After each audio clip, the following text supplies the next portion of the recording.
जनाब स्पीकर, अफसोस से कहना पड़ता है यह आज मेरा मेजन स्पीच है नेशनल असेंबली में।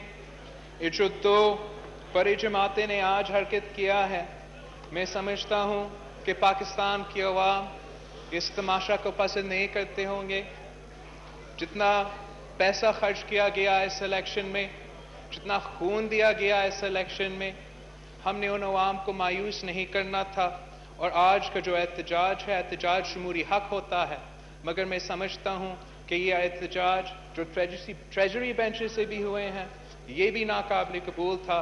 और मिस्टर स्पीकर, मैं एक्सपेक्ट करता हूँ कि आप अपना हाउस को आगे जाके ऑर्डर में रखेंगे।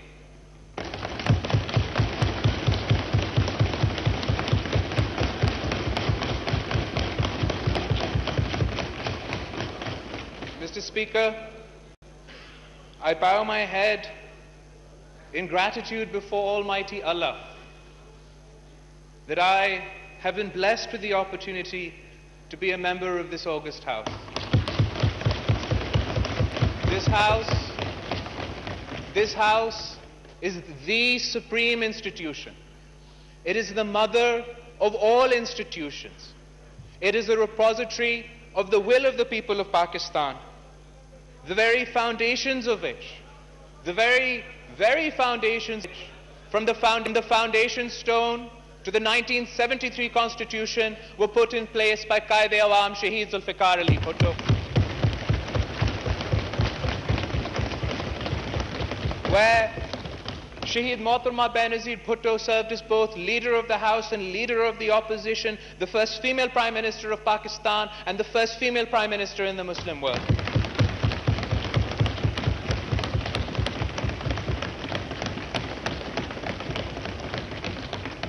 It is indeed a great honor and a challenge for me to be here today. ये जो अवाम का घर है, it has survived attacks from both within and from without. And while we congratulate you, Mr. Speaker, on being elected to your office, we pray कि आप एक बार में पूरी सियासी जमातों के साथ मिलकर, सब सियासी जमातों के साथ मिलकर इस हाउस का इज्जत को, इस हाउस के एहतराम को बचाएंगे, इस हाउस की सुप्रीमेटी का तहफ़्फ़ुज़ करेंगे।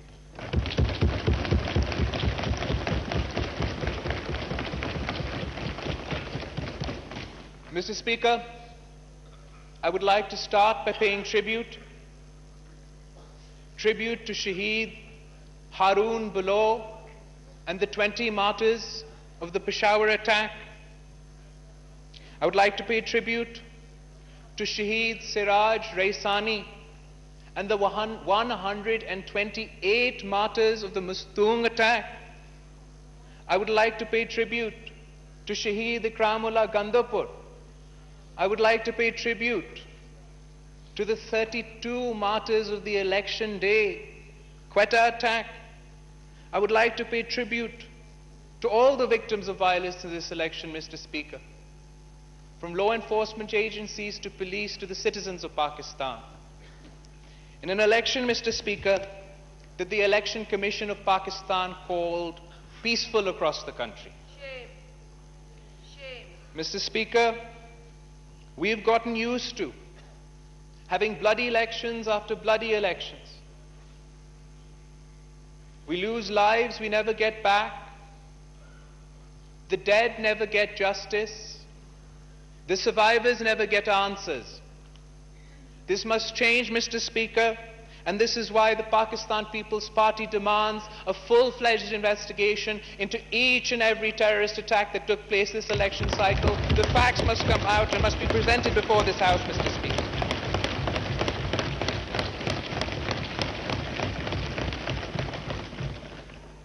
Mr. Speaker, the 2018 general elections have showed us that we have not learned from history, that elections are still manipulated, that there is no level playing field, We saw media hype for some and media blackout for others. We saw some candidates get their results within 2 hours, and others it took 3 days. There was pre-poll rigging, Mr. Speaker, and there was post-poll rigging. Form 45s are missing to this day. Polling agents were kicked out of polling stations across the country. The supposed failure of the RTS system, the continued violation of the Electoral Act 2017. The list is long, Mr. Speaker, and the list is shameful, Mr. Speaker. Despite our reservations, despite having rejected the electoral process, the Pakistan People's Party decided to be a member of this House, to take part of the democratic process, to not allow for any untoward incidents towards our fragile democracy.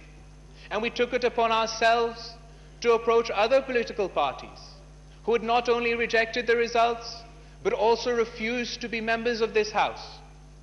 And I thank all opposition parties for agreeing to be part of the democratic process, for agreeing to be part and members of this Parliament, and I believe that the Prime Minister too should thank opposition parties, Mr. Speaker.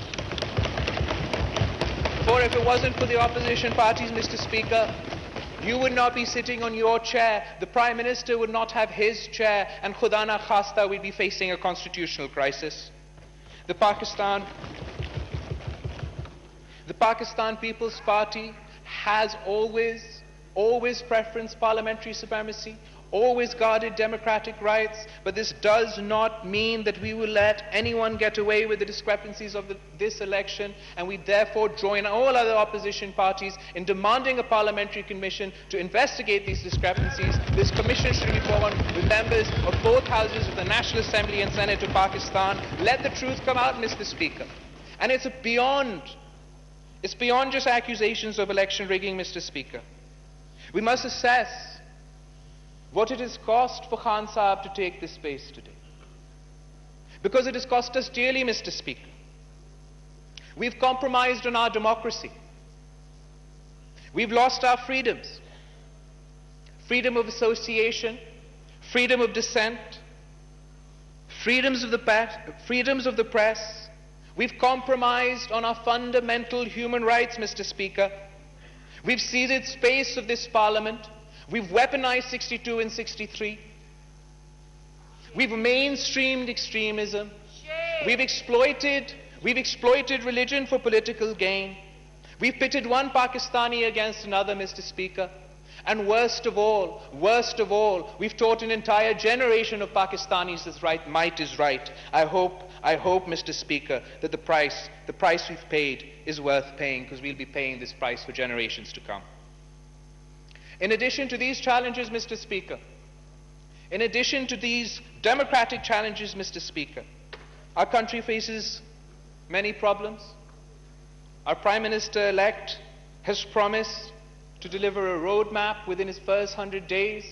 I look forward to seeing how he will create 10 million new jobs, build 5 million new homes, end poverty, end corruption, end our water crisis, reinvigorate our industries, support our farmers, and lest we forget, create the South Punjab province.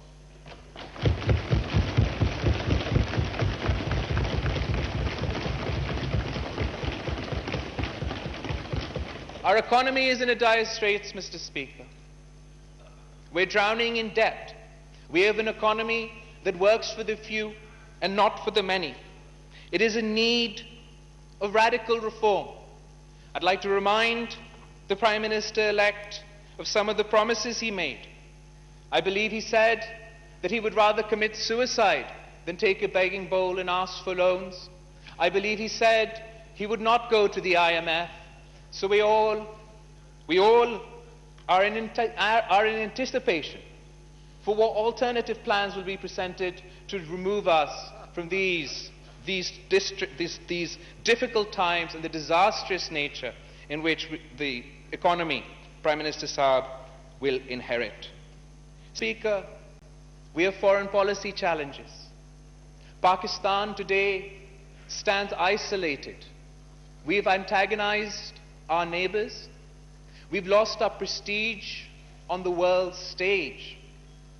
And while this narrative is hurtful, because Pakistan has sacrificed so much in the fight against violent extremism, Pakistan is seen as part of the problem and not as part of the solution.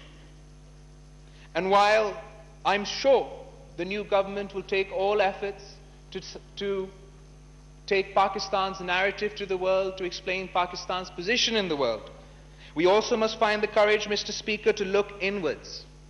We must find this courage to look inwards and address our own faults. If we do not find the courage to confront violent extremism, it will not only have consequences for our foreign policy, it will not only antagonize the world at large, but it will damage the future coming generations. It will damage the future of our coming generations in Pakistan. It should be the incoming government's top priority. I believe that the government is committed. I believe that the government is committed to implementing the National Action Plan, and the opposition will hold them accountable to that promise. However, Khan Sahib got here, Mr. Speaker. He is now to be the Prime Minister of this worthy nation. The people of Pakistan are looking to him to solve their issues through us, the democratically elected representatives of the people. मैं वज़ीर आज़म elect को मुबारकबाद देने के साथ साथ ये याद दिलाना चाहूँगा कि वो किसी मखसूस जमात का वज़ीर आज़म नहीं है, वो पूरा पाकिस्तान का वज़ीर आज़म है, हर पाकिस्तानी का वज़ीर आज़म है. He is also the Prime Minister of those Pakistanis he calls Zinda Lashe. He is also the Prime Minister of Pakistani. He is also the Prime Minister of those Pakistanis he referred to as goats and sheep. वज़ीर-ए-आज़म पाकिस्तान की हैसियत में mister speaker, वज़ीर-ए-आज़म पाकिस्तान की हैसियत में mister speaker, मुझे उम्मीद है कि खान साहब माजी के नफरत अंगेज सियासत से गुरेज करेंगे, अपनी इंतहा पसंदी की सियासत से गुरेज करेंगे और जिस इंटॉलरेंस की कल्चर को आज तक फरोग देते आए हैं उसको दफन करके पूरे मुल्क को साथ लेकर चलेंगे.